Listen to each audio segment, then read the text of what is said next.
Hello friends, welcome to Surekha kitchen channel. ಇವತ್ತು ನೋಡಿ, ಇಲ್ಲಿ ಅರ್ಧ ಲೀಟ್ರದಷ್ಟು ನನಗೆ ಗಿಣ್ಣದ ಹಾಲು ಸಿಕ್ಕಿದೆ. ಒಂದು ಅರ್ಧ ಲೀಟ್ರ್ ಮೇಲಿದೆ. ಇದರಿಂದ ನೋಡಿ ಯಾವ ರೀತಿ ಗಿಣ್ಣದ ವಡಿನ ಮಾಡೋದಂತ ಹೇಳ್ಕೊಡ್ತಾ ಇದ್ದೀನಿ. ಈ ರೀತಿ ಗಿಣ್ಣದ ಹಾಲು ಇದ್ದರೆ ನೋಡಿ ಈ ರೀತಿ ವಡೆನ ಮಾಡ್ಕೊರಿ, ತುಂಬಾ ಚೆನ್ನಾಗಿರುತ್ತೆ. ಬನ್ನಿ ಇದನ್ನು ಯಾವ ರೀತಿ ಮಾಡೋದಂತ ನೋಡ್ಕೊಂಬರೋಣ.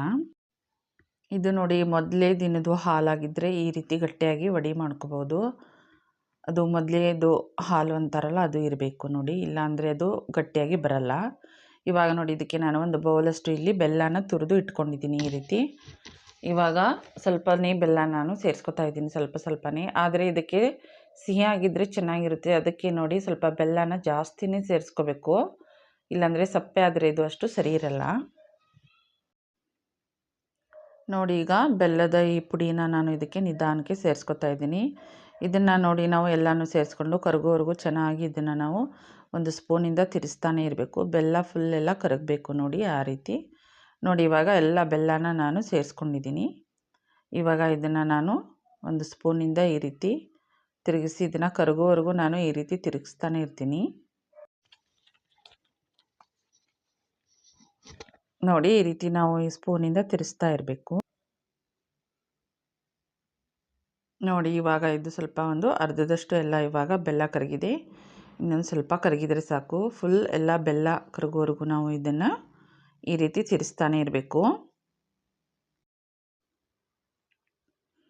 ಈಗ ನೋಡಿ ಬೆಲ್ಲ ಎಲ್ಲ ಚೆನ್ನಾಗಿ ಇಲ್ಲಿ ಕರಗಿದೆ ನೋಡಿ. ಈ ರೀತಿ ನೀವು ಇದಕ್ಕೆ ಬೇಕಿದ್ದರೆ ಸಕ್ಕರೆ ಕೂಡ ಸೇರಿಸ್ಕೊಂಡು ಮಾಡ್ಕೋಬೋದು, ಆದರೆ ಬೆಲ್ಲ ಹಾಕಿದರೆ ಟೇಸ್ಟು ಇನ್ನೂ ತುಂಬ ಚೆನ್ನಾಗಿರುತ್ತೆ ನೋಡಿ. ಇವಾಗ ಎಲ್ಲ ಕರಗಿದೆ ಇದು. ಇದಕ್ಕೆ ನಾನು ಸ್ವಲ್ಪ ಏಲಕ್ಕಿನ ಈ ರೀತಿ ಕುಟ್ಟಿಟ್ಕೊಂಡಿದ್ದೆ, ಇವಾಗ ಲಾಸ್ಟಲ್ಲಿ ಸೇರಿಸ್ಕೊತಾ ಇದ್ದೀನಿ. ಮತ್ತು ಎಲ್ಲನೂ ಚೆನ್ನಾಗಿ ಒಂದು ರೀತಿ ಈ ರೀತಿ ನೋಡಿ ಮಿಕ್ಸ್ ಮಾಡ್ಕೊಳೋಣ.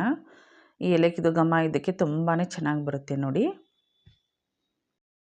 ನೋಡಿ ಒಂದು ಕುಕ್ಕರ್ನ ತೊಗೊಂಡು ಅದಕ್ಕೆ ನಾನು ಕೆಳಗಡೆ ಈ ರೀತಿ ಪ್ಲೇಟನ್ನು ಹಾಕ್ಕೊಂಡು ಒಂದು 2 ಲೋಟದಷ್ಟು ನೀರನ್ನು ಮಾತ್ರ ಸೇರಿಸ್ಕೊತಾ ಇದ್ದೀನಿ. ಈಗ ನೋಡಿ ಈ ಹಾಲಿನ ಈ ಪಾತ್ರೆನ ನಾವು ಇವಾಗ ಇದರಲ್ಲಿ ಇಟ್ಕೊರೋಣ. ಇದರ ಮೇಲೆ ಒಂದು ಪ್ಲೇಟನ್ನು ಮುಚ್ಚಿ ನಾವು ಒಂದು 3 ವಿಸಲ್ ಆದರೂ ತೊಗೋಬೇಕು. ಅಂದರೆ ನೋಡಿ ಈ ರೀತಿ ಇವಾಗ ಇದು 3 ವಿಸಲ್ ಆಗಬೇಕು ನೋಡಿ. ಇವಾಗ ಎಲ್ಲ 3 ವಿಸಲ್ ತೊಗೊಂಡು ಬಂದಿದ್ದೀನಿ ನೋಡಿ. ಎಷ್ಟು ಚೆನ್ನಾಗಿ ಬಂದಿದೆ ನೋಡಿ, ಗಟ್ಟಿಯಾಗಿ ತುಂಬಾ ಚೆನ್ನಾಗಿ ಬರುತ್ತೆ. ಇದು ಆರೋಗ್ಯಕ್ಕೂ ತುಂಬಾ ಒಳ್ಳೆಯದು, ಕಣ್ಣಿಗಂತೂ ತುಂಬಾ ಒಳ್ಳೆಯದು ನೋಡಿ ಇದು ಗಿಣ್ಣದ್ದು ವಡೆ. ಇವಾಗ ನೋಡಿ ನಾನು ಒಂದು ಚಾಕುವಿಂದ ಈ ರೀತಿ ಚೆಕ್ ಮಾಡಿ ನೋಡ್ತಾ ಇದ್ದೀನಿ ನೋಡಿ, ಎಲ್ಲಿ ಅಂಟ್ಕೋತಾ ಇಲ್ಲ, ಅಷ್ಟು ಚೆನ್ನಾಗಿ ಬಂದಿದೆ ಇದು ನೋಡಿ. ಇವಾಗ ಇದನ್ನು ಸ್ವಲ್ಪ ನಾನು ತಣ್ಣಗೆ ಮಾಡೋಕ್ಕೆ ಬಿಟ್ಟಿದ್ದೀನಿ. ಇವಾಗ ನೆಕ್ಸ್ಟ್ ನಾನು ಇದನ್ನು ನಿಮಗೆ ಕಟ್ ಮಾಡಿ ತೋರಿಸ್ತೀನಿ ನೋಡಿ. ಇವಾಗ ಇದನ್ನು ನಾನು ಸೈಡಿಂದ ಮೊದಲಿಗೆ ಎಲ್ಲನೂ ಈ ರೀತಿ ಕಟ್ ಮಾಡ್ಕೊತಾ ಇದ್ದೀನಿ. ಇಲ್ಲಿ ನೋಡಿ ಎಲ್ಲನೂ ನಾನು ಸ್ಕ್ವೇರ್ ಶೇಪಲ್ಲಿ ಇದನ್ನು ಈ ರೀತಿ ಚಾಕುವಿನಿಂದ ಕಟ್ ಮಾಡಿ ಇಟ್ಕೊತಾ ಇದ್ದೀನಿ ನೋಡಿ. ಇವಾಗ ಈ ರೀತಿ ಇದನ್ನು ಕಟ್ ಮಾಡ್ತಾ ಇದ್ದೀನಿ. ಈ ರೀತಿ ಬೆಲ್ಲ ಹಾಕಿ ಮಾಡಿದರೆ ಈ ಗಿಣ್ಣದ ವಡೆ ತುಂಬಾ ಚೆನ್ನಾಗಿರುತ್ತೆ ನೋಡಿ. ಇಲ್ಲಿ ನೋಡಿ ಇವಾಗ ಒಂದು ಪೀಸನ್ನು ಈ ರೀತಿ ನಾನು ಕಟ್ ಮಾಡಿ ತೋರಿಸ್ತಾ ಇದ್ದೀನಿ ನೋಡಿ. ಎಷ್ಟು ಚೆನ್ನಾಗಿ ಗಟ್ಟಿಯಾಗಿ ತುಂಬಾ ಚೆನ್ನಾಗಿ ಬಂದಿದೆ ನೋಡಿ. ಟೇಸ್ಟ್ ಅಂತೂ ತುಂಬಾ ಚೆನ್ನಾಗಿರುತ್ತೆ. ಇದು ಗಿಣ್ಣದ ಹಾಲು ಸಿಗೋದೇ ಅಪರೂಪ ನೋಡಿ.